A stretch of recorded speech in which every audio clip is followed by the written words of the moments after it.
مامان بابای عزیز، اگه فرزندت با همسن و سالاش نمیسازه، اگه روحیه همکاری نداره، این ویدیو رو از دست نده، خیلی به دردت میخوره. وقتی بچه‌ها کار گروهی رو شروع میکنن و متوجه میشن دوست صمیمیشون تو اون گروه نیست، کاملا ناامید میشن. وقتی یه نفر دیگه روی صندلی دلخواه اونا میشینه، صدای اعتراضشون به هوا میره. بعد از اون بحث بر سر ابزاری که انتظار میرفت منصفانه به اشتراک گذاشته بشه بالا میگیره. مثلا نوبت استفاده از رنگ صورتی قشقرقی رو به پا میکنه. رنگ صورتی به هوا پاشیده میشه و روی زمین لباس، صورت و دست بچه‌ها پخش میشه. یکی از بچه‌ها بلند میشه و میگه من دیگه کار نمیکنم. دیگری از روی صندلی بلند میشه. یکی دیگه از ماشین اسباب بازی پایین نمیاد و نوبت رو به نفر بعد نمیده. یکی دیگه نیاز به دستشویی و شستن دست و پاش داره. انگار اصلا شانس با شما یار نیست. سلام، رویا هستم. اینجا کانال کودکان خوشحاله. بچه‌ها در واقع فاقد مهارت مورد نیاز برای همکاری صحیح هستن. بنابراین ما باید روی آموزش همکاری تمرکز کنیم. نمیشه از اونها توقع داشت کاری رو انجام بدن در صورتی که قبلا بهشون آموزش ندادیم. تقویت روحیه کار گروهی در کودک به برقراری ارتباط اون با دیگران کمک میکنه. این مهارت در همه مراحل زندگی موجب پیشرفت و بهبود شرایط میشه. اعضای یک تیم باید به صحبت‌های مربیان به خوبی گوش بدن تا با پروژه و نقش هر یک در اون آشنا بشن، تا بعد با هم ارتباط برقرار کنن و به عنوان یک واحد منسجم بتونن عملکرد خوبی داشته باشن. در نهایت باید یاد بگیرن که نظرات مخالف رو هم گوش کنن. کودک باید برای دیگران در هر مقام و موقعیتی احترام قائل باشه و نظرات اونها رو بشنوه. در حین فعالیت گروهی به تدریج یاد میگیره با احترام به دیگران نظرش رو بیان کنه و با اعتماد به نفس کامل ایده های خودش رو با اونها به اشتراک بگذاره. تقویت روحیه کار گروهی در کودک اعتماد به نفس اون رو بالا میبره. وقتی کودک میبینه نظر اون شنیده میشه، اعتماد به نفسش بیشتر میشه. در چنین شرایطی مشارکت همه اعضای تیم احساس ناامنی رو در کودک کاهش میده و عملکرد تیمی اونها بهتر میشه. عضویت در تیم حس حمایت پذیری و ارزشمندی رو در کودک تقویت میکنه و به اون جسارت و شهامت میده.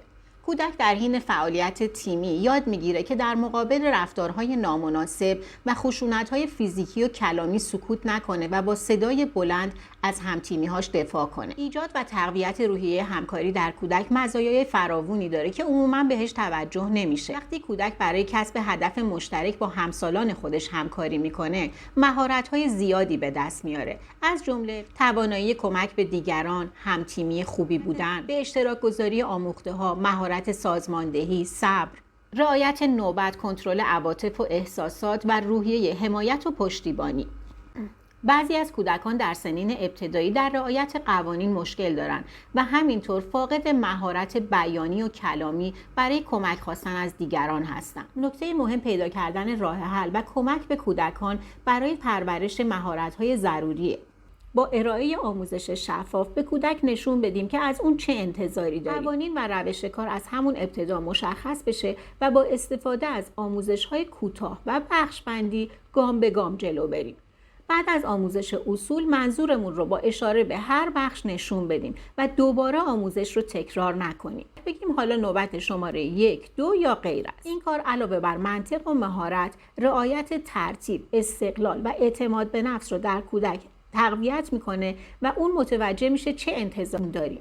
زبانی که کودک هنگام همکاری نیاز داره رو الگو سازی کنیم. در فرصت هایی که پیش میاد اون رو تمرین کنیم. مثلا نوبت توئه، لطفاً کمک کن. میشه مداد شمعی زردت رو به من بدی لطفاً؟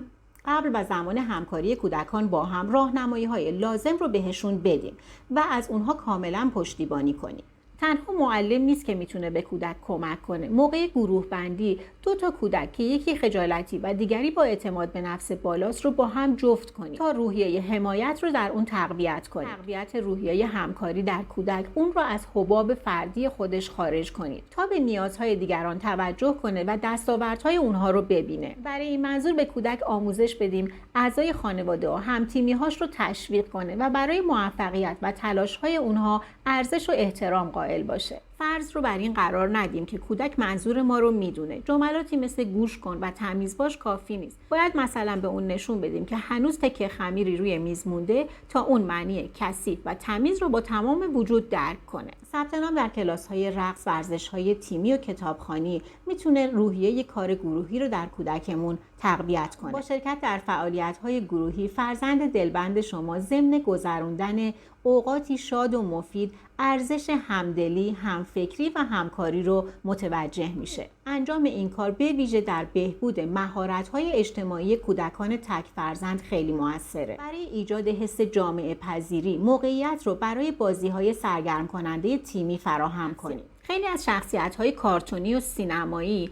به الگو و قهرمان زندگی بچه‌ها تبدیل میشن و ما باید تو انتخاب این برنامه‌ها خیلی دقت کنیم. به کودک یاد بدیم به جای شخصیت‌های تک محور و خودمحور مثل اسپایدرمن، شخصیت‌های مثل فینیاس و فرب که از طریق کار گروهی و همکاری اهدافشون رو پیش میبرند رو الگوی خودشون قرار بدن. بدون شک خونه اصلی ترین مکانیه که کودک در اون آموزش میبینه و برای زندگی در اجتماع آماده میشه. بنابراین فضای منزل باید سرشار از اتحاد، همدلی و مشارکت باشه تا روحیه کار گروهی در وجود اون نهادینه بشه. یکی از مؤثرترین روش‌ها برای تحقق این هدف تقسیم کارهای خونه بین اعضای خانواده و کمک به پدر بزرگ و مادر بزرگ و خواهر و برادره. تحسین کودک در صورت همکاری ترغیب اون رو به ادامه این کار بیشتر میکنه. پیشنهادهای عملی برای انجام وظایف و پروژه‌هایی که با همکاری در کلاس درس بدون استرس انجام میشن عبارتند از پروژه‌های هنری. در این مرحله پروژه‌های هنری ساده و قابل دستیابی شامل استفاده از مهارت‌های حرکتی ظریف، رنگ کردن، چسبوندن و مانند اون رو در گروه‌های کوچیک انجام بدیم. گاهی اوقات میتونیم کودک رو به کار گروهی و استفاده از فضا و ابزار مشترک برای دستیابی به نتیجه جمعی، مثلا مثل همکاری بچه‌ها با کشیدن اثر انگشت قهوه‌ای و نارنجی برای برگ‌های درخت در نقاشی دیواری درخت پاییزی تشویق کنیم. مثلا به کودکان آموزش بدیم که هر کدوم یه حیوان درست کنن که با قرار دادن اونها کنار هم یه مزرعه تشکیل بشه. با قرار گرفتن این المان‌ها، تلاش‌های فردی و دستاوردهای جمعی قابل مشاهده خواهد بود.